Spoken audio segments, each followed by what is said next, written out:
Assalamualaikum warahmatullahi wabarakatuh. Alhamdulillahirabbil alamin wa bihi nasta'in ala umuri dunya waddin.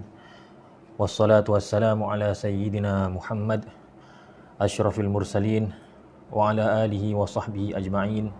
Subhanaka la ilma lana illa ma 'allamtana innaka antal alimul hakim wa la haula wa la quwwata illa billahil aliyyil azim.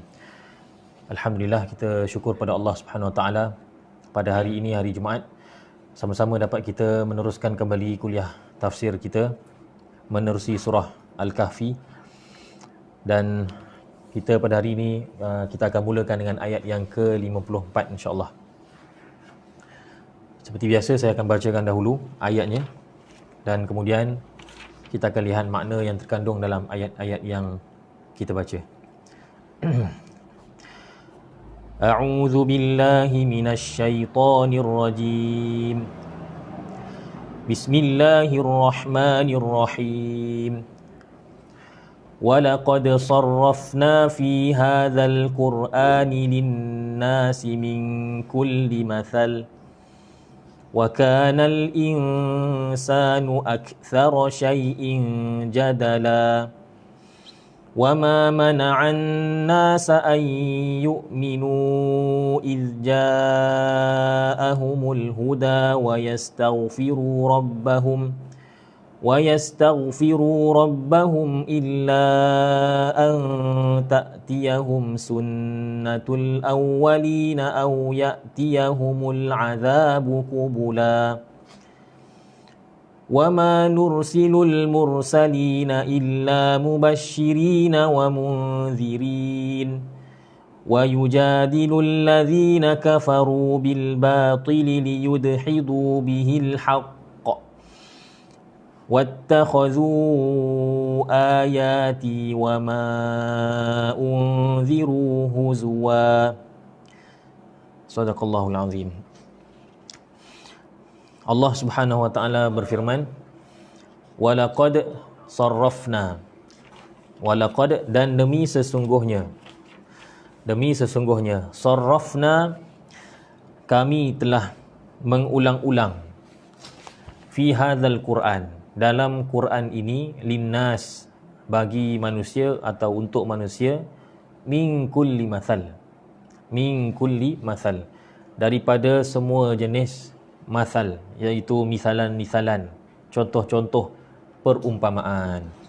Jadi dalam ayat ini Allah Subhanahu Wa Taala menceritakan kepada kita bahawasanya dalam Quran itu Allah Subhanahu Wa Taala telah datangkan pelbagai jenis misalan, ya, bukannya sekali, bahkan banyak kali. Kerana itu dinyatakan di sini sarrafna. Sarrafna itu ada beberapa makna, di antaranya ialah karrarna, kami telah ulang-ulang. Kami telah ulang-ulang. Dan boleh juga ditafsirkan sebagaimana tafsir yang dikemukakan oleh Syekh Tantawi, nawa'na, iaitu pelbagaikan. Kalau ulang ni mungkin jenis yang sama, kita ulang kan, macam kita kata apa, subhanallah, subhanallah, subhanallah, zikir yang sama diulang-ulang. Tetapi sarrafna ni ulang dan pelbagaikan. Ulang dan pelbagaikan, maknanya banyak dari segi jenis dan juga dari segi kuantitinya. Jenis misalan yang Allah Ta'ala berikan pun banyak, dan bilangan misalan itu pun banyak juga. Banyak kali Allah Ta'ala ulang. Dalam surah Al-Kahfi saja pun berapa banyak misalan-misalan yang Allah Ta'ala datangkan kepada kita. Tamsilan-tamsilan, perumpamaan-perumpamaan. Antaranya ialah dua orang lelaki yang salah seorang itu musyrik, yang dikurniakan dua kebun yang indah, sebagai misalan ataupun perumpamaan perbandingan di antara orang mukmin dan orang kafir. Kemudian Imam Ibn Katsir juga mengatakan bahawa maksud ayat ini ialah sesungguhnya kami telah menerangkan dalam Quran ini dan kami telah menjelaskan dengan terperinci supaya manusia itu tidak menyimpang daripada kebenaran. Tetapi apa yang berlaku ialah apa dia? Wa kana al-insanu aktsara syai'in jadala. Dan adalah manusia, adalah insan itu aktsara syai'in jadala, sesuatu yang sangat banyak berjadal. Sesuatu yang sangat banyak berbantah-bantah. Berbantah-bantah. Dalam ayat ini Allah Ta'ala mengatakan bahawa manusia itu sesuatu. Wa kanal insanu aktsara syai'in jadala. Dan adalah manusia itu sesuatu yang banyak berbantah-bantah. Allah kata kita ni sesuatu. Apa yang dapat difahami daripada ayat ini melalui kalimah sesuatu tu? Kata Syekh Tantawi rahimahullahu ta'ala, bila Allah Ta'ala katakan manusia ni adalah sesuatu, sebenarnya nak menyedarkan kita bahawa kita ni manusia ni sebenarnya sama je macam makhluk Allah yang lain. Maka jangan kita rasa kita ni hebat sangat, jangan kita tertipu dengan kelebihan kita, jangan kita rasa besar diri, bangga diri, kerana di sisi Allah Subhanahu Wa Taala kita ini hanya syai' saja, sesuatu saja, something. Orang Kuala Selangor kata something. Manusia itu ialah satu benda, sesuatu, kan? Makna kata tak ada apa pun manusia tu. Memanglah kalau ikutkan adalah kelebihan manusia, kan? Banyak ayat Quran pun ada sebut. Tetapi ini nak menyedarkan manusia. Walaupun ada kelebihan, tapi di sisi Allah kita ni hanya sesuatu saja, tak lebih daripada itu. Kemudian dalam ayat ini Allah Ta'ala menjelaskan bahawa manusia ni dia memang suka jadal, iaitu suka berbantah-bantah, suka berdebat. Suka berdebat. Jadi dia ada dua istilah yang seakan-akan sama. Satu jadal, satu lagi mira'. Mira' ada pada awal surah Al-Kahfi, kita dah bincang. Wala fala tumari fihim illa mira'an zahira. Jangan kamu berdebat-debat, berbahas-bahas berkenaan dengan kisah Ashabul Kahfi itu, melainkan dengan perbahasan yang zahira, yang berteraskan dalil, yang jelas, nyata dalilnya. Jadi dia ada dua, sama dia ada jidal dan dia ada mira'. Dia ada jidal dan juga mira'. Mira' ni memang berdebat, memang nak menegakkan benang yang basah. Tapi jidal ni dia baik sikit. Jidal ni berdebat ini maksud kata berdebat dalam erti kata nak mencari kebenaran. Nak mencari kebenaran. Tapi walau bagaimanapun, walau jidal sekalipun, ada kalanya kita kena menjauhkan diri daripadanya juga. Walaupun kita mungkin di pihak yang benar, tapi ada kalanya kita kena juga menjauhinya. Lebih-lebih lagi dalam ayat ini Allah kata wa kanal insanu aktsara syai'in jadala. Dan adalah manusia itu sesuatu ataupun makhluk yang banyak berjidal, banyak berbantah-bantah, banyak berdebat. Berkenaan dengan ayat ini, ada disebutkan hadis yang berkaitan dengan ayat ini, iaitu hadis riwayat Ahmad, di mana Sayyidina Ali radhiyallahu anhu sendiri mengkhabarkan tentang peristiwa yang berlaku pada beliau, iaitu pernah sekali Rasulullah SAW datang ke rumah Sayyidina Ali, yang mana Sayyidina Ali adalah suami pada anak baginda SAW, iaitu Sayyidatina Fatimah. Jadi Sayyidina Ali dan Sayyidina Fatimah radhiyallahu anhuma ketika itu masih lagi tidur, belum bangun untuk qiyamul lail. Maka Nabi SAW kejutkan mereka berdua. Nabi SAW tanya pada mereka berdua, ala tusallian, tidakkah kamu mengerjakan solat? Maksudnya kamu tak bangun lagi ke? Kenapa tak solat lagi?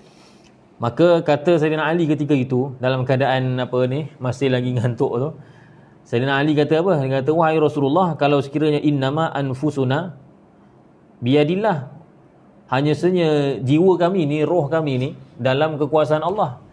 Fa idza syaa'a ay yab'atsana ba'atsana. Kalau Allah nak, memang Allah Taala akan bangkitkan kami.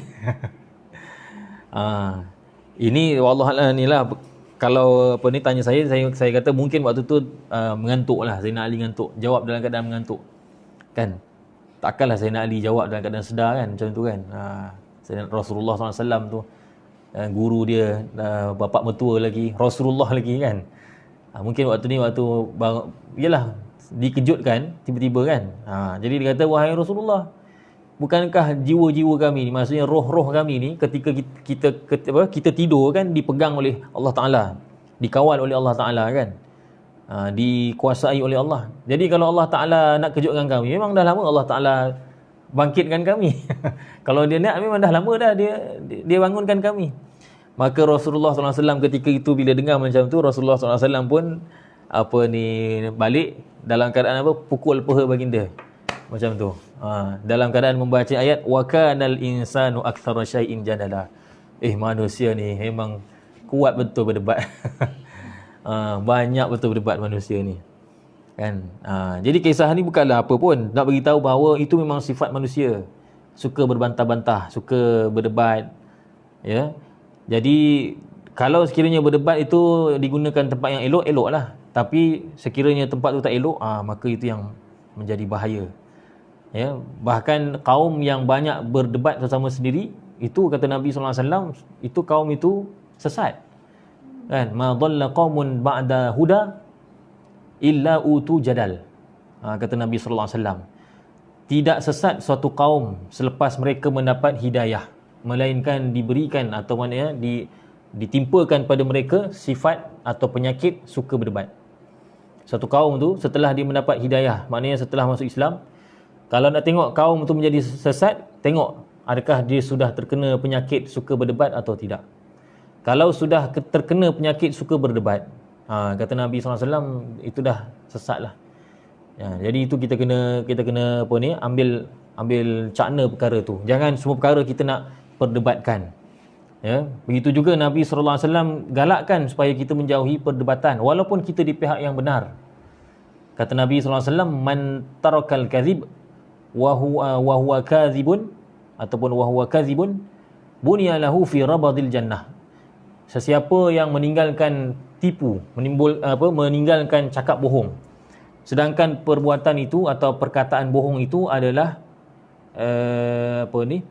adalah batil, sesuatu yang salah, maka Allah Ta'ala binakan baginya syurga di pinggir syurga, membinakan baginya mahligai di pinggir syurga ya. Dia nak bohong dan dia tahu benda ni salah ni, tapi lalu dia tinggalkan kata-kata bohong tadi, maka Allah Ta'ala binakan bagi dia mahligai tapi di pinggir syurga. Yang kedua ya, man tarakal mira' wa huwa muhiqqun, siapa yang meninggalkan perdebatan sedangkan dia di pihak yang benar. Siapa yang meninggalkan perdebatan sedangkan dia di pihak yang benar, memang dia benar, memang dia ahli sunnah wal jemaah, tapi dia tinggalkan perdebatan, dia tak maulah. Kalau debat pun bukannya dia berubah pun, sama macam tu juga. Dia meninggalkan perdebatan dalam keadaan dia berada di pihak yang benar. Maka kata Nabi SAW, bunya lahu fi wasatil jannah, dibinakan bagi dia mahligai di tengah-tengah syurga. Cantik lah kan, syurga yang luas, tengah-tengah tu mahligai, Masya Allah. Dan yang terakhir, man hassana khuluqahu, kata Nabi SAW, bunya lahu fi a'laha, siapa yang memperelokkan akhlaknya, maknanya memang tak terlibat dengan bohong, tak terlibat dengan segala-gala yang tak elok, semua dia tak terlibat, maka kata Nabi SAW akan dibinakan mahligai di syurga yang paling tinggi. Yang paling tinggi. Jadi 3 perkara. Dalam riwayat lain ada lain pula punya lafaznya. Tapi yang saya hafal yang inilah, yang yang selalu dibacakan dalam radio IKIM tu kan. Siapa yang meninggalkan bohong ataupun cakap bohong, dan perkara dan benda tu memang batil, memang salah. Sebab bohong ni ada kalanya tempatnya betul. Contohnya berbohong untuk dalam peperangan boleh. Kita boleh sebagai strategi dalam perang. Dalam perang dibenarkan kita berbohong. Sebab tu orang lelaki boleh mewarnakan rambutnya dengan warna hitam. Kalau dalam peperangan itu bohonglah tu. Supaya tentera musuh nampak yang tentera Islam ni semua muda-muda, padahal dah tua dah. Dah tua dah. Tapi kan dari jauh kan tak nampak, kedut-kedut tu tak nampak, yang dia nampak hitam rambut dia. Jadi boleh. Jadi tapi kalau sekiranya bohong di tempat yang tak betul, batil, itu yang Nabi SAW kata, siapa yang meninggalkannya maka akan dibinakan mahligai di pinggir syurga. Siapa yang meninggalkan perdebatan sedangkan dia di pihak yang benar, dia memang berhak menegakkan kebenaran, maka Allah Ta'ala binakan baginya syurga di tengah-tengah syurga, mahligai di tengah-tengah syurga. Dan siapa yang memperelokkan akhlaknya, Allah Ta'ala membinakan baginya mahligai di syurga yang paling tinggi. Ya, di syurga yang paling tinggi. Dan Nabi SAW pernah sekali bersama dengan Sayyidina Abu Bakar As-Siddiq radhiyallahu anhu, datang seorang lelaki, dia mencaci, dia mengeluarkan kata-kata yang kesat, kutuk, caci maki, tapi Nabi SAW diam saja. Diam saja. Dan Sayyidina Abu Bakar pun diam. Tapi apabila Sayyidina Abu Bakar radhiyallahu anhu mula menjawab, mula membalas balik, maka Nabi SAW pun bangun dan meninggalkan tempat itu. Sayyidina Abu Bakar apabila dapati Nabi SAW dah tak ada di tempat itu, maka Sayyidina Abu Bakar pun terus tinggalkan tempat itu dan cari Nabi SAW. Maka Sayyidina Abu Bakar pun tanya, kenapa tadi ketika aku diam, kamu tidak berganjak dari tempat itu? Tetapi apabila aku mula menjawab, maka kamu meninggalkan tempat itu. Maka kata Nabi SAW, ketika kita diam, ketika itu malaikat datang dan tolong menjawabkannya. Dia tolong jawab, malaikat jawab. Dan apabila kamu mula menjawab, kamu mula balas balik, ketika itu malaikat lari dan syaitan pula yang datang. Itu menunjukkan bahawa seseorang itu walaupun dia berdebat untuk pertahankan diri sekalipun, tapi dia kena hati-hati dan dia mesti kena ada persiapan ilmu tasawuf yang sangat tinggi supaya hatinya itu tidak dicemari dengan hasutan syaitan. Boleh jadi awalnya niat baik, tapi di tengah-tengah tu syaitan datang. Jadi Nabi SAW kata, ketika kamu menjawab, syaitan datang. Dan aku tidaklah bersama dengan syaitan. Ayat tu yang mahal tu. Bila syaitan datang, takkan aku nak duduk sekali, aku bangunlah. Tapi kita tak nafikan bahawa ada kalanya memang perlu ada di kalangan umat Islam ni orang yang berdebat untuk mempertahankan Islam, khususnya ahli sunnah wal jamaah. Namun begitu, bukan semua orang perlu berbuat demikian. Hanya orang-orang yang tertentu yang memang hatinya bersih, suci, niat suci, yang memang tidak mahu kemasyhuran dan boleh mengawal emosinya, ilmunya pun mantap, ya, dan dia mampu untuk memberikan hujah yang berkesan, dan apa yang dia cakap itu, perdebatan itu, dalam perdebatan itu dikeluarkan, setiap kata-kata tu dikeluarkan dengan berhati-hati. Kalau orang tu cukup syarat-syarat itu, maka dipersilakan. Tapi bagi kita-kita yang biasa-biasa ni, orang awam ni, tak payah. Tak payah. Kita ingat bahawa kesabaran kita itu insya-Allah ada nilai. Nanti pertama sekali Allah Ta'ala turunkan malaikat untuk jawab. Tapi tak apalah, itu di dunia. Di akhirat, kena ingat bahawa nanti Allah Ta'ala akan binakan mahligai di tengah syurga. Lagi banyak kita berhadapan dengan situasi yang perlu kita berdebat, tapi kita tak nak berdebat. Sebenarnya perlu, tapi kita tak nak. Lagi banyak kita berhadapan dengan situasi yang agak tertekan macam tu, memanglah kita tertekan lah kan. Siapa tak tertekan? Kita pihak yang benar, tapi kita tak boleh nak jawab. Lagi banyak kita berhadapan dengan situasi begitu, lagi banyaklah mahligai kita di tengah-tengah syurga nanti. Allahu Akbar. Itu je kita yakin macam tu. InsyaAllah Allah Ta'ala akan berikan kita taufik untuk kita menjauhi perdebatan. Wa kana al-insanu aktsara syai'in jadala. Kemudian ada juga sebahagian ulama mengatakan insan yang di sini dan yang ada dalam ayat ini sebenarnya merujuk kepada insan-insan tertentu. Ada ulama kata seperti Imam Az-Zajjaj, salah seorang ulama tafsir, mengatakan insan di sini maksudnya kafir. Ada juga yang mengatakan seperti Imam Qurtubi disebutkan dalam tafsirnya, insan yang dimaksudkan di sini ialah An-Nadhr ibnul Harith. Ada juga yang kata Ubay bin Khalaf. Tetapi kata Imam Al-Baghawi dan juga Syekh Tantawi, yang zahirnya, yang lebih sahihnya, insan di sini ialah insan secara umum. Mana-mana insan. Mana-mana insan pun memang dia aktsara syai'in jadala. Memang tendensi ataupun kecenderungan dia untuk berdebat tu memang tinggi kerana dia adalah manusia, insan. Kemudian Allah Subhanahu Wa Taala berfirman, ini ayat ni agak payah sikit, tapi saya cuba untuk mudahkan. Dalam ayat yang ke-55 ni dia ada beberapa tafsiran, tapi saya ambil satu sajalah supaya mudah faham. Wa ma mana'an nas, dan tidaklah menghalang manusia, ayyu'minu, untuk beriman, iz ja'ahumul huda, ketika mana datang kepada mereka, iaitu manusia itu, al-huda, petunjuk, wa yastaghfiru rabbahum, dan memohon ampun daripada Tuhan mereka, illa melainkan an ta'tiyahum sunnatul awwalin, melainkan kerana datangnya kepada mereka, iaitu manusia itu, sunnah orang-orang terdahulu. Sunnah orang-orang terdahulu. Maksudnya apa? Tidak ada sesuatu pun yang menghalang manusia untuk beriman sebenarnya. Apabila kebenaran datang, tak ada apa-apa halangan untuk manusia beriman.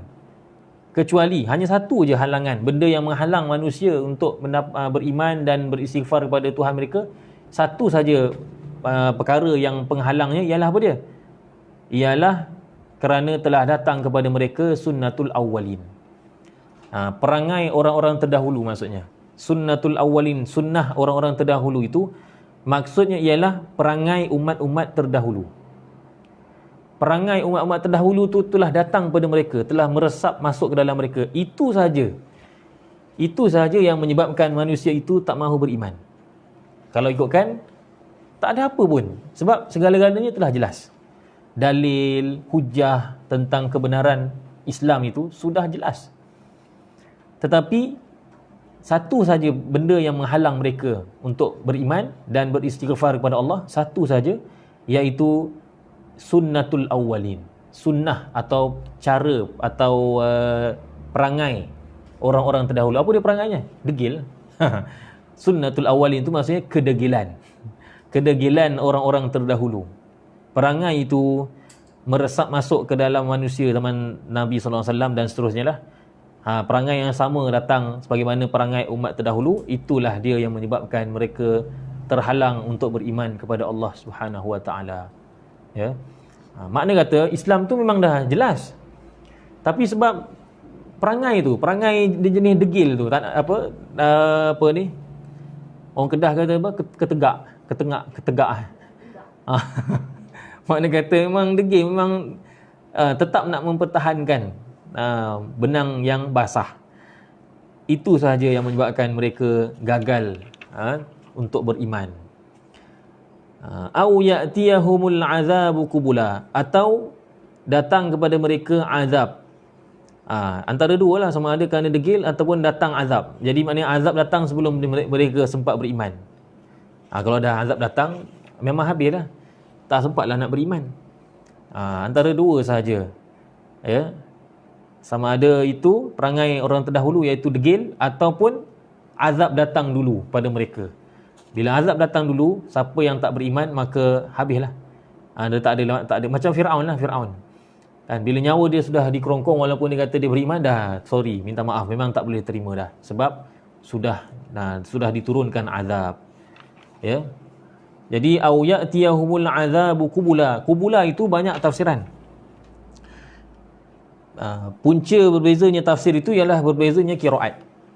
Kita yang mengikut qiraat Imam Asim dari jalur Hafs. Kita mengikut Imam Hafs terima daripada Imam Asim.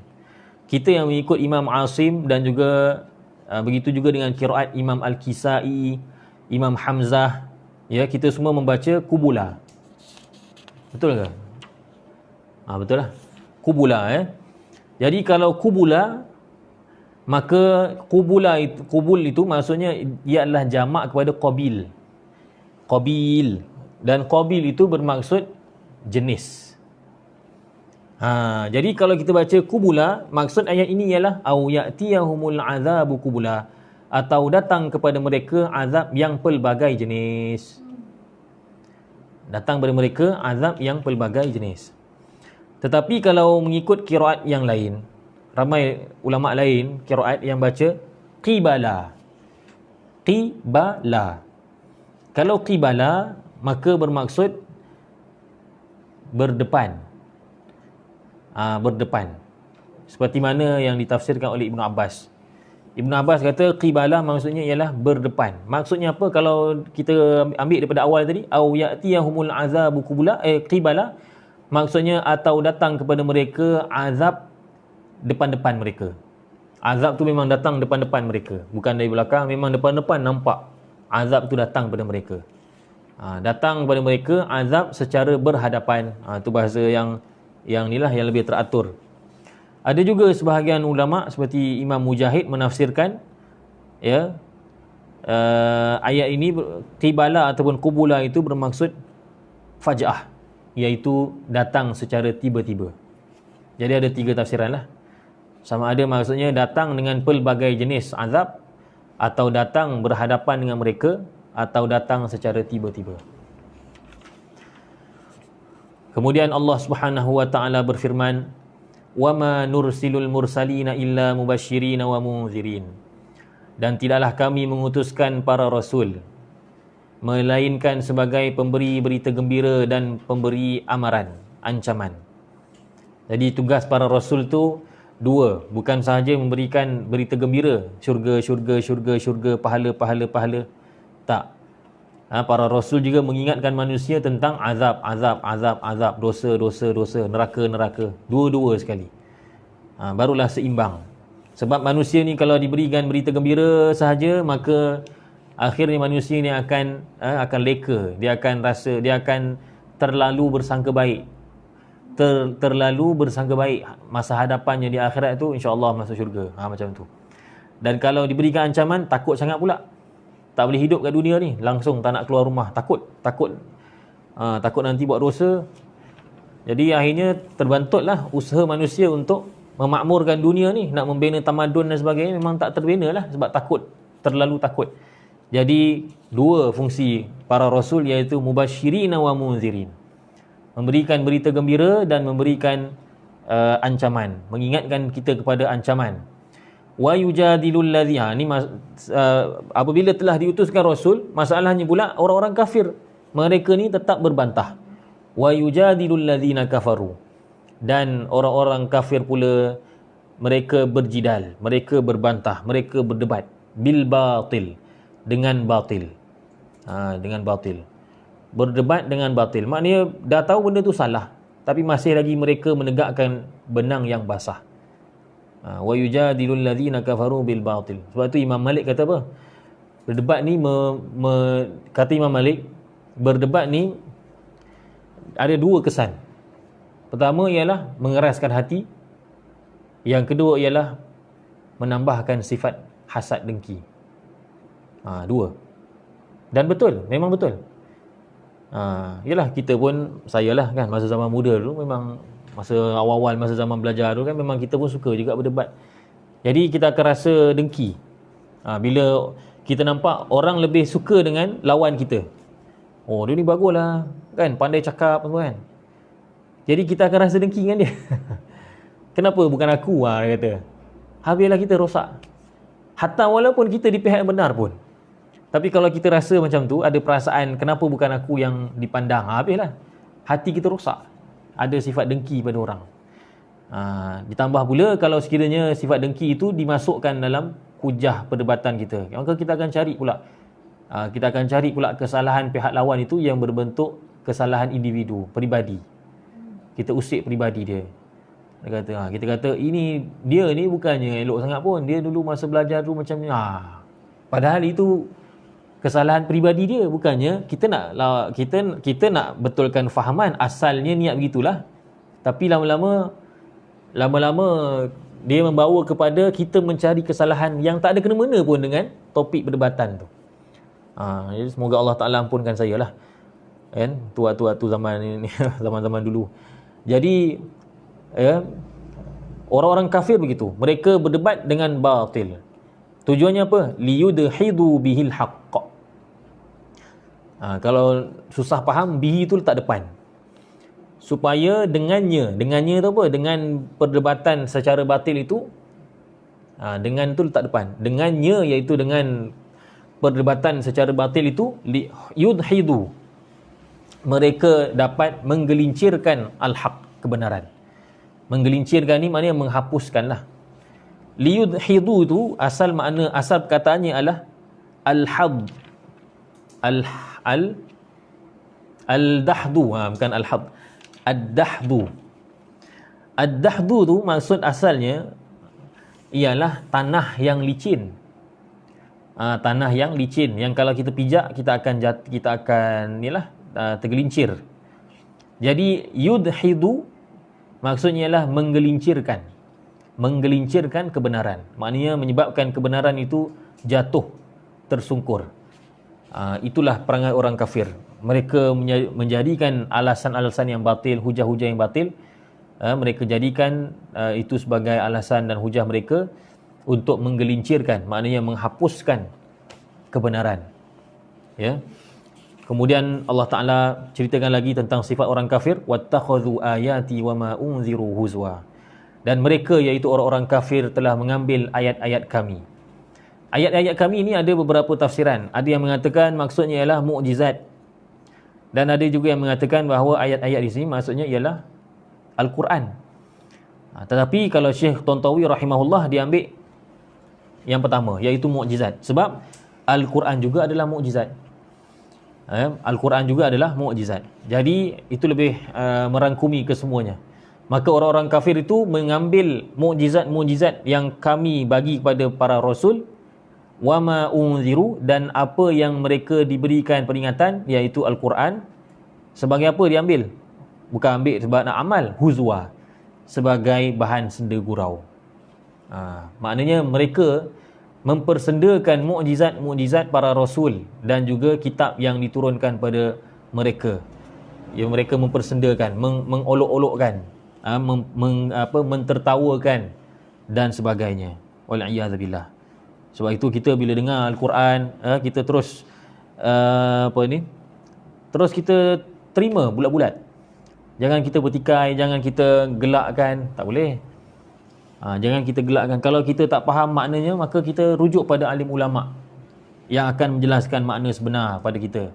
Jangan kita ambil separuh dan kita faham macam tu, betul kita kata takkanlah. Habis. Kalau kata takkanlah, habislah iman kita. Na'udzubillah min dzalik. Kemudian Allah Subhanahu wa taala berfirman lagi,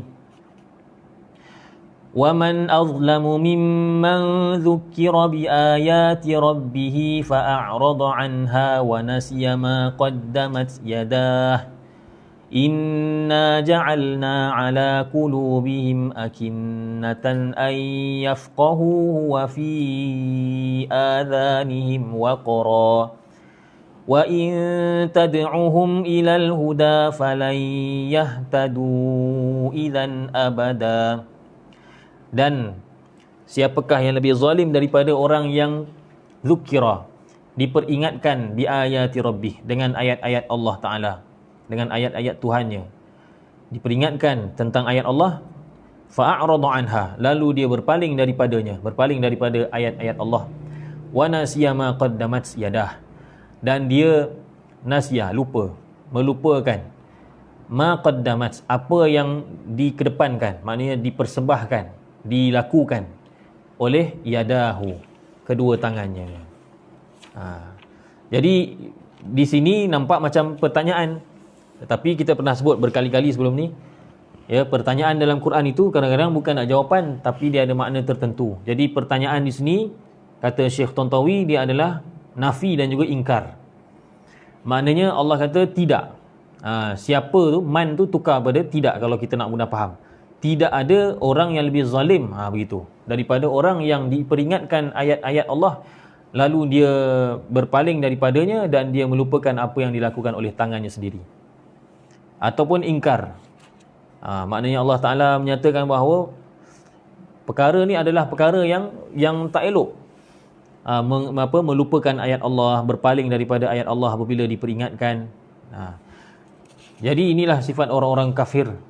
Apabila diperingatkan tentang ayat Allah, mereka ingkar, walaupun sudah jelas di hadapan mereka.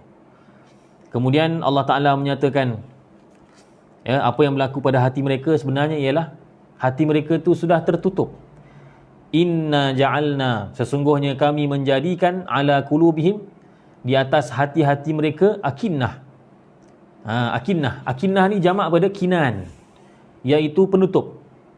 Allah Ta'ala telah menjadikan di atas hati-hati mereka itu ada penutup, ada kinan, iaitu ghita'. Ghita' tu maknanya penutup lah. Kerana itu mereka tak terima. Penutup itu menutup apa? Menutup ayyafqahu. Menutup maknanya menghalang mereka untuk memahaminya. Penutup itu menghalang mereka untuk memahaminya. Memahami apa? Memahami ayat-ayat Allah Ta'ala. Wa fi adhanihim waqra, dan pada telinga-telinga mereka itu ada waqr. Waqra itu maknanya sumbat. Ada benda yang menyumbat dalam telinga mereka, lalu menjadikan mereka itu pekak, tidak mahu mendengar kebenaran.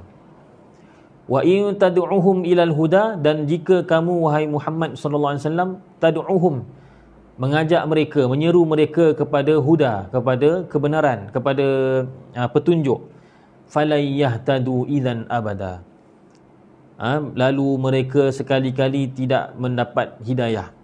Mereka memang tak akan ikut petunjuk, ya, abada, selama-lamanya. Nak bagi tahu bahawa mereka ni memang degil. Mereka ni memang degil. Bayangkan ya, Rasulullah SAW, walaupun Allah dah bagi tahu dah memang orang-orang kafir itu, khususnya orang musyrikin Mekah lah, kerana ayat surah Al-Kahfi ni kan surah Makkiyah. Walaupun Nabi SAW dah diberitahu dah bahawa mereka ni memang takkan dapat hidayah, tapi adakah Rasulullah SAW berhenti berdakwah? Tak, padahal Allah dah bagi tahu dah. Kan dalam awal surah Baqarah lagi dah bagi tahu dah.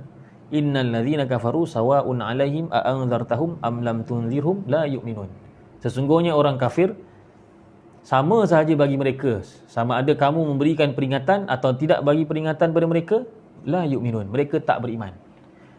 Tapi Nabi SAW tak ambil kesempatan daripada ayat itu untuk okeylah, tak payah dah buat dakwah, sebab Allah dah bagi tahu dah memang akhirnya mereka ni mati dalam keadaan kufur, dalam keadaan tidak beriman. Tak. Sebab apa? Sebab Nabi SAW faham sama ada mereka itu didakwah atau tidak didakwah, sama saja. Sama tu ialah sama bagi mereka, bukan bagi saya. Saya akan dapat pahala. Sebab tu ayat tu dibaca betul. Sawa'un alaihim. Sama saja ke atas mereka. Sama ke atas mereka, tapi tak sama kepada bagi diri pendakwah tu. Pendakwah tu walaupun dia dah tahu bahawa yang ni mungkin tak dapat hidayah, tapi kalau dia tetap berdakwah, dia akan dapat pahala.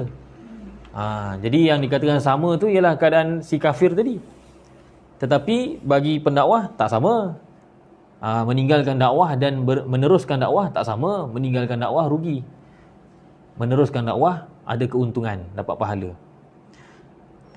Falai yahtadu idzan abada wa rabbukal ghafuru dzur rahmah. Wa rabbukal ghafuru dzur rahmah. Lau yu'akhidhuhum bima kasabu la'ajjala lahumul 'adzab bal lahum maw'idun lan yajidu min dunihi maw'ila. Dan Tuhan kamu, wa rabbuka, dan Tuhan kamu Al-Ghafur, Maha Pengampun. Maha Pengampun. Ya. Ada satu lagi perkataan yang sama, iaitu Ghafir. Ghafir maknanya pengampun. Tapi kalau Ghafur memang sangat-sangat Maha Pengampun. Ya, ada mubalaghah di situ. Sangat-sangat Maha Pengampun. Yalah, mana tak Maha Pengampunnya. Ya, banyak amalan-amalan yang kecil tapi Allah Taala menyediakan keampunan kepada manusia dengan amalan-amalan yang kecil. Banyak, ambil wudu hapus pahala dosa kita. Semayang 2 rakaat habis dosa kita. Maha Pengampun. Sedekah habis dosa kita. Apa lagi? Ada ucapan la ilaha illallah dengan sepenuh hati pun Nabi SAW kata diampunkan segala dosa. Masya Allah. Betapa pengampunnya Allah Ta'ala. Ya, begitu banyak Allah Ta'ala sediakan jalan-jalan untuk manusia mendapat keampunan. Beristighfar. Kan? Allah Ta'ala ampunkan dosa. Lebih-lebih lagi Sayyidul Istighfar. Penghulu segala istighfar. Allahumma anta rabbi la ilaha illa anta khalaqtani, dan seterusnya. Diampunkan segala dosa walau sebanyak buih di lautan. Masya Allah. Jadi sesuailah. Wa rabbukal ghafur. Tuhan kamu adalah Maha Pengampun. Bukan pengampun biasa, Maha Pengampun. Ya, dalam hadis yang salah satu daripada hadis 40 kan. Sekiranya kamu, kata Allah Taala, datang kepadaku dengan membawa dosa sebesar satu bumi, aku juga datang kepada kamu dalam keadaan membawa pengampunan sebesar bumi. Besar bumi dosa dia. Allahu Akbar. Itu pun Allah Ta'ala boleh ampun. Apatah lagi kalau dosa-dosa yang kurang daripada sebesar bumi. Masya Allah. Ya. Jadi Ghafur Dzur Rahmah. Bukan saja Ghafur, bahkan Dzur Rahmah. Dzur Rahmah. Zu maksudnya yang memiliki ataupun empunya. Allah itu mempunyai ar-rahmah, rahmat. Dan rahmat ni banyak, rahmat ni luas.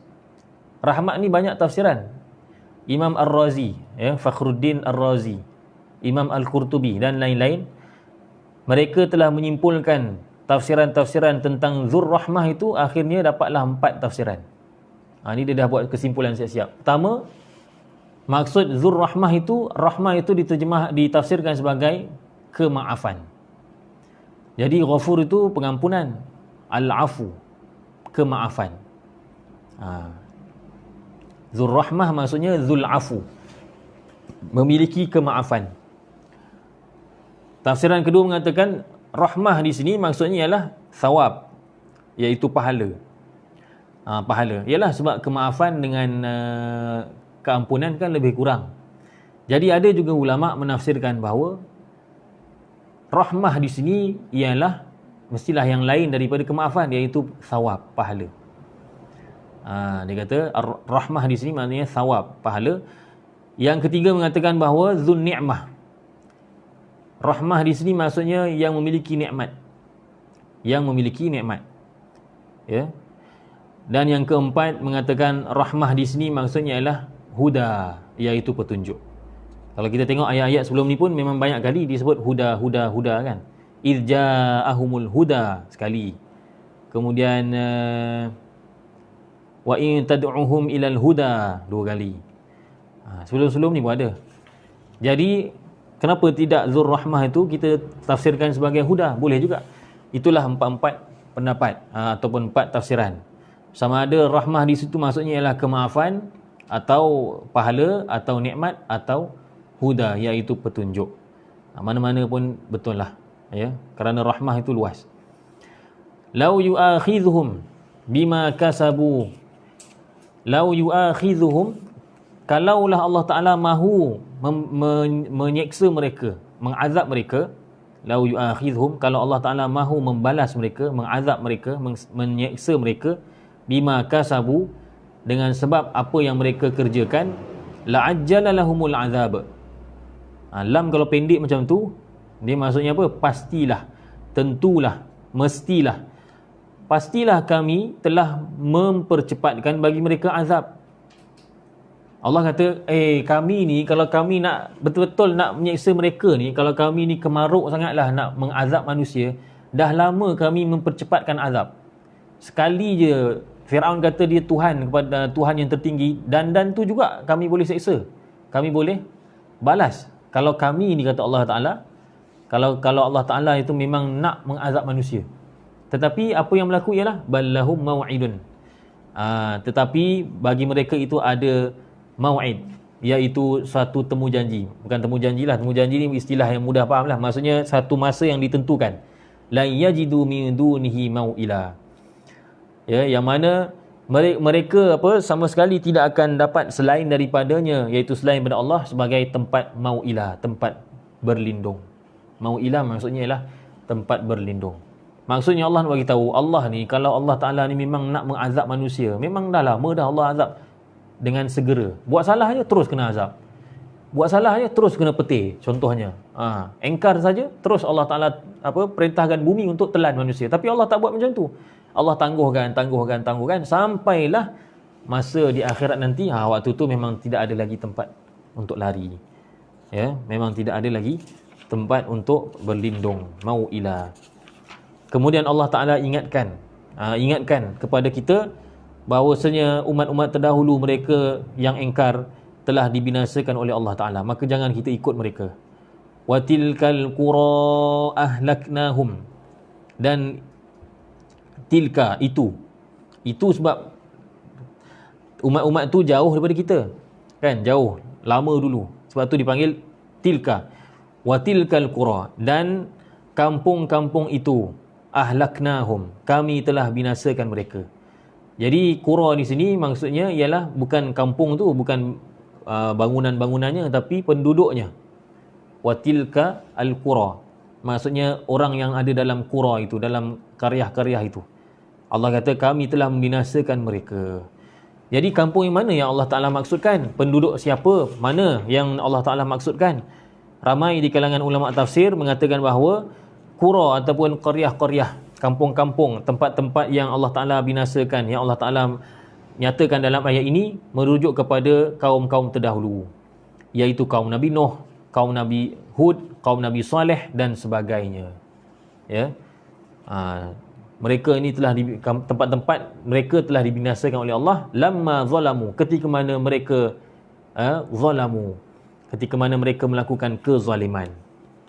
Iaitu zalim di sini maksudnya ialah kekufuran dan juga maksiat. Bila mereka buat maksiat dan kufur kepada Allah, maka Allah Ta'ala hancurkan mereka. Wa ja'alna limahlikihim mau'ida, dan kami jadikan bagi tempat masa kebinasaan mereka itu mau'ida, masa yang tertentu. Maksudnya kami telah tetapkan kebinasaan mereka itu pada waktu yang tertentu, tepat. Dia tidak akan lambat, tidak akan cepat. Kebinasaan itu pasti akan datang.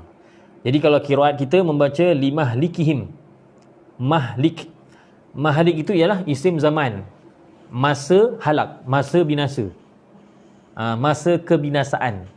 Tetapi jumhur qiraat membaca waja'alna limuhlakihim, dia baca muhlak. Kalau muhlak, maka itu adalah masdar mimi nama dia. Kalau dalam ni lah, kalau kita belajar bahasa Arab, nama dia masdar mimi. Jadi dia tak ada kaitan dengan masa, dia adalah kebinasaan terus. Waja'alna limuhlakihim mau'ida, dan kami jadikan untuk kebinasaan mereka itu mau'ida, suatu masa yang telah ditetapkan. Tapi kedua-duanya hampir-hampirlah makna, ya, tidak ada beza yang banyak. Kemudian Allah Subhanahu Wa Taala menceritakan kepada kita tentang kisah Nabi Musa AS dan juga Khidir. Ini kisah ni sangat penting dan juga sangat baik untuk kita ambil pengajaran, ya. Kerana apa? Kerana kisah ini disebabkan ramai yang tidak, masyarakat kita ni mungkin kurang tahu dan menghayati kisah ni, maka kadang-kadang tanpa disedari, ya, dia rasakan bahawa diri dia pandai macam-macam. Dah pandai. Kisah ini kata para ulama, ini memang wajar difikirkan, diambil pengajaran lebih-lebih lagi pada orang yang belajar ilmu agama. Jangan dia rasa dia dah ada ilmu, maka dia tak perlu tunduk, tak perlu patuh kepada orang lain. Nabi Musa AS pun Allah Ta'ala perintahkan supaya dia patuh kepada Khidir. Kita tengok zaman sekarang ni kan, belajar sikit, dia dah bangga dah kan. Padahal Musa lagi pandai. Tapi Nabi Musa AS ditarbiah oleh Allah, disuruhnya belajar daripada Nabi Khidir yang lebih rendah kedudukannya daripada Nabi Musa AS. Allahu Akbar. Ya, nak bagi tahu bahawa wahai Musa, walaupun kamu tahu macam-macam, tapi ada benda-benda setengah perkara aku bagi pada orang lain. Ada setengah ilmu aku bagi pada orang lain, kamu tak dapat. Macam itulah juga kita belajar agama, tapi rupa-rupanya dalam masalah ni kita tak pandai punya, maka kita kena mengaku, ni bukan bidang saya. Saya kena dengar pada ustaz ni, walaupun ustaz ni mungkin kurang daripada saya. Macam tu.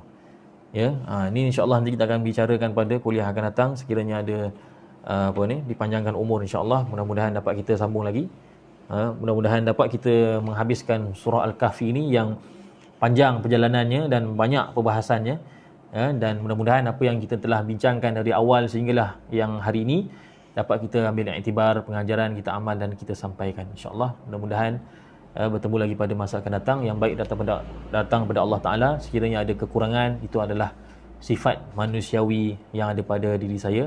Semoga bertemu lagi insya-Allah. Wassalamualaikum warahmatullahi wabarakatuh. Subhanallah wa bihamdihi, subhanakallahumma wa bihamdika, asyhadu an la ilaha illa anta, astaghfiruka wa atubu ilaik.